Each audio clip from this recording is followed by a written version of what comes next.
Welcome to today's deep dive. Today is Thursday, March 5, 2026, We and have an incredibly timely, just massive topic to get into today. we really do. If you've been following the news over the past couple of weeks, you know the global landscape has just shifted dramatically. Fundamentally shifted. Yeah. So today we are looking at a stack of highly detailed analytical reporting that explores a sudden violent collision. Specifically, we're looking at how the unexpected outbreak of high-intensity warfare in the Middle East has just crashed headfirst into the global AI boom. It's a collision of two massive forces that, we usually treat as entirely separate spheres. Right. We tend to think of the tech sector as this abstract digital space. And geopolitical conflict is obviously something very physical, very geographic. Yeah. But what we're seeing in the research today is the sudden uncoupling of globalized supply chains. This isn't just a tech story or a war story. It's a fundamental rewiring of the digital economy as we know it. Okay, let's unpack this. Because the sheer scale of what is happening is staggering. For years, we've all talked about the cloud like it's this, I don't know, this magical, invisible entity floating above us. Yeah, just where our photos live. Exactly. Where the photos live, where enterprise software runs. But the reporting we are diving into highlights a really fascinating, albeit terrifying, reality. The invisible cloud just collided with very visible geopolitics. It hit a brick wall. Right. So whether you are prepping for a massive enterprise IT meeting this afternoon, or you're just insanely curious about where the future of tech is heading in this new reality, our mission today is to break down exactly why your cloud costs are about to spike and why high-end hardware is practically disappearing overnight. The foundational premise to keep in mind as we go through this is that the boundless digital promise of artificial intelligence is ultimately tethered to physical infrastructure. Wires and pipes. Exactly.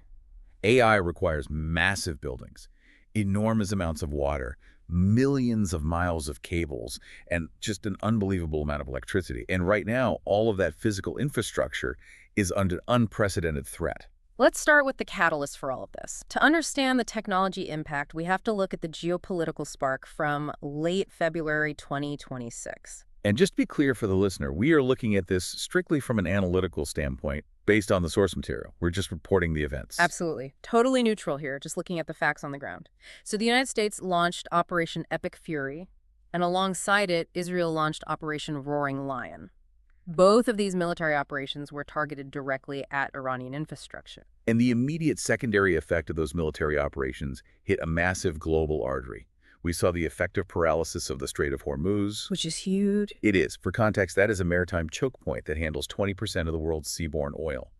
When a crucial artery like that closes, the global energy market reacts instantly and violently. The numbers on that reaction are stark. Brent crude prices surged by 9% almost immediately after the operations began. It's hovering near $80 a barrel right now. And market analysts are projecting that if this conflict prolongs into late 2026, we could be looking at $120 a barrel. Wow. 120. Yeah, which injects a massive geopolitical risk premium directly into the digital economy. Because the digital economy runs on power. But before we even dive into the sheer economics of that power, we really need to address a physical vulnerability that has suddenly been exposed to the world. This was easily the most surprising, tangible fact in the entire stack of research for me. When we think of warfare, we don't typically think of enterprise cloud architecture taking collateral damage. No, not at all. But Amazon Web Services, AWS, actually had 3 of its localized data centers in the United Arab Emirates and Bahrain hit by targeted drone strikes. What's fascinating here is the absolute paradigm shift this represents for the technology industry. Historically, digital infrastructure, like these massive data centers and server farms, they were largely shielded from physical military theaters. Right, they were safe zones. Exactly. They were either considered off-limits or they were simply built far outside the primary zones of conflict. Now, major cloud availability zones are literally sitting on the front line. And the damage wasn't just to the computer servers themselves. The drone strikes caused critical water damage to the massive cooling systems. Which is catastrophic. Right. Anyone who has ever tried to edit a huge video file with a laptop physically sitting on their lap knows that computer heat is no joke. Now imagine that heat multiplied by 100,000 enterprise-grade servers. They will literally melt. Exactly. If you cannot cool a data center, those servers just melt themselves down. So the strikes caused severe regional connectivity drops and completely shattered the illusion of an invincible cloud. The takeaway for global technology firms is immense. Tech executives are realizing overnight that they literally have to factor kinetic warfare and missile defense systems into their multi-cloud deployment strategies. Which is a crazy sentence to say out loud. It is. A few years ago, you'd decide where to build a data center based on local tax rates and real estate prices. Today, you have to evaluate the physical resiliency of the airspace above it. It's mind-blowing. So you have the physical cloud taking direct hits. Let's say a miracle happens and you decide to just build new infrastructure somewhere else to replace it. You immediately hit a massive bottleneck. The supply chain. The supply chain, it's completely paralyzed. Middle Eastern airspace is effectively closed to commercial freight right now. The major transshipment hub in Dubai is severely disrupted. If you are trying to ship high-end electronics, your air freight and insurance costs have just skyrocketed. This creates an absolute nightmare for hardware availability. And we have to remember, acquiring advanced microchips was already a massive pain point for the tech industry before this conflict even started. Right. I was looking at the hardware deficit numbers in the research, specifically for Nvidia's H200 chips. That's essentially the gold standard processor for building AI right now. And it looks like demand is just swallowing supply whole. How bad is the gap? It is a staggering deficit. Chinese tech firms alone have placed orders for over 2 million of those H200 units for 2026. 2 million. 2 million. But the active global supply capacity to actually manufacture and deliver them is only sitting at about 700,000 chips. So they're over 1 million short just for one country's orders. Exactly. And now we have geopolitical roadblocks making that deficit even worse. The U.S. government has maintained strict export restrictions on advanced AI chips to Middle Eastern nations over national security concerns. And the research highlights that this specific export restriction is actively holding up an estimated $5 billion in Nvidia revenue. Yes. That was previously meant for massive AI gigaprojects in the UAE and Saudi Arabia. $5 billion of hardware is just sitting in limbo. That export restriction is a massive hurdle. But there's a quieter, perhaps more severe issue here that commercial companies are terrified of right now. The military cutting in line. Precisely. Operation Epic Fury and the broader regional conflict require an immense amount of smart munitions, autonomous drone systems, and advanced targeting technology. Which all rely on the exact same advanced semiconductors and memory chips that a commercial tech company would use to train a generative AI model. That is the core conflict. The military surge in demand is actively cannibalizing the commercial AI supply chain.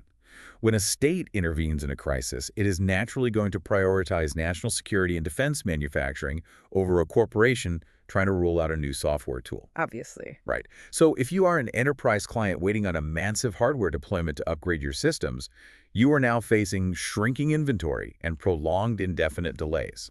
The defense sector gets the first right of refusal on the silicon. Okay, let's play this out. You navigate the closed airspace, you manage to outbid the military for those rare Nvidia chips, and you get your servers racked in a data center that hasn't been hit by a drone. Good luck. Right, but say you do, you are still going to hit a brick wall the moment you try to plug them in. Let's talk about the electricity crisis. The energy demands of artificial intelligence are perhaps the most systemic, unavoidable issue highlighted in this entire stack of reporting. The math here is wild. A single generative AI prompt, just asking a chatbot a basic question, takes 10 times the electricity of a standard internet search. 10 times. And because of those massive cooling systems we talked about earlier to keep the GPUs from melting, a standard 100 megawatt AI data center actually requires up to 140 megawatts of grid capacity just to function. You need 40 extra megawatts purely for the plumbing and fans. To put that into perspective, connect that immense power draw back to the paralyzed Strait of Hormuz we discussed earlier. Right, the oil. With global oil prices surging toward that $120 a barrel mark, the sheer financial cost of powering these 140 megawatt facilities is becoming fundamentally unsustainable. Goldman Sachs analysts actually projected the financial fallout of this exact scenario. They are looking at this surging data center demand crashing into these constrained energy supplies, and they are projecting that electricity prices are going to rise at double the rate of standard inflation. Which is huge. It is. They estimate this could bump overall U.S. inflation by 0.5% through 2027, just from powering AI. You can imagine how the public reacts when they hear their local power bill is going up, just so a tech giant can train a new language model. It creates an immediate regulatory and political backlash. For sure. The economic strain of powering this revolution is becoming a major flashpoint. We're already seeing politicians step in. Just to keep things strictly to the reporting here, the Trump administration has actually drafted federal pacts demanding that new data centers do not raise household electricity prices. Right. They can't strain local water resources or undermine the overall reliability of the grid. It is a forced cost-shifting mechanism. The government is telling technology giants that they have to absorb these massive financial burdens themselves to avoid regulatory crackdowns. And Microsoft is a prime example in the reporting, right? Yes, Microsoft is already committing to paying a premium for the electricity that serves their data centers. They are actively covering the additional grid infrastructure costs to build out new power lines, and they're even rejecting local tax breaks that would normally incentivize them to build in a certain county. So what does this all mean for you listening to this? If you are an enterprise leaning into AI to make your business more efficient, or you're just a consumer using these tools daily, what is the actual impact of Microsoft footing the bill for a new power grid? The impact is that the operational costs for training AI foundation models are going to absolutely skyrocket through 2027. The companies running these massive cloud networks, the hyperscalers like Amazon, Microsoft, and Google, they can't absorb these geopolitical premiums indefinitely.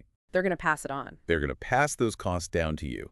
We're going to see significantly higher API costs, meaning the price developers pay to access these AI tools, and broad increases in general cloud computing prices. The era of cheap, subsidized AI computation is effectively over, It's done. which leads us directly into the forecasts for 2026 and 2027.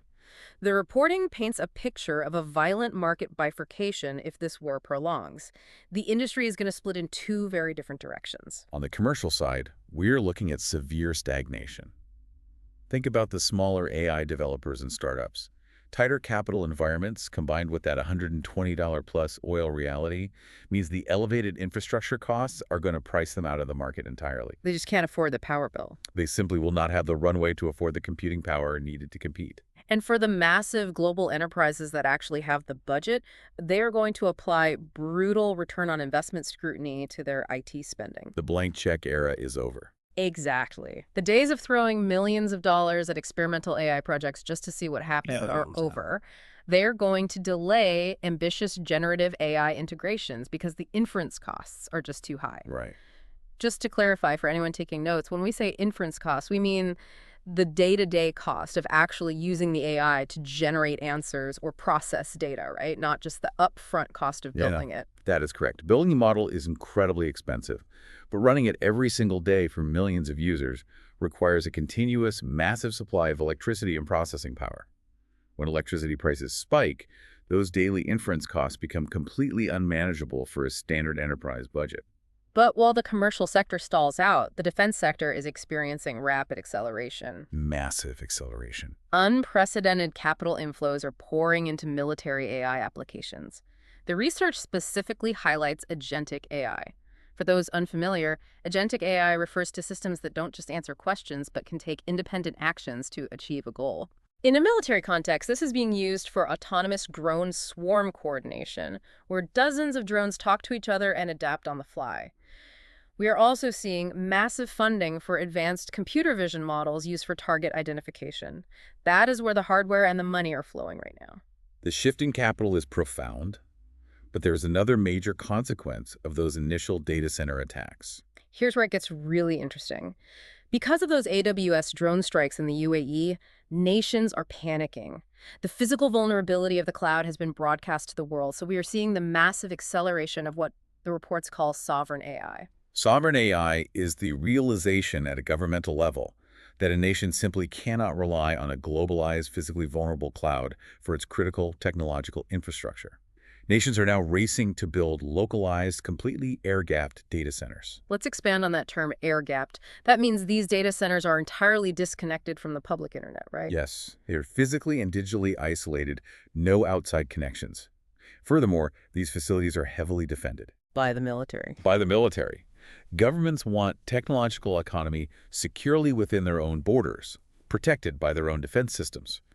They are treating artificial intelligence infrastructure with the same level of security as a nuclear power plant. It completely fragments the global internet and cloud architecture we've spent the last 20 years building. It's a total reversal. Let's actually look at how this global fallout is impacting different regions, because the reports do a great job breaking down how the pain is not distributed equally.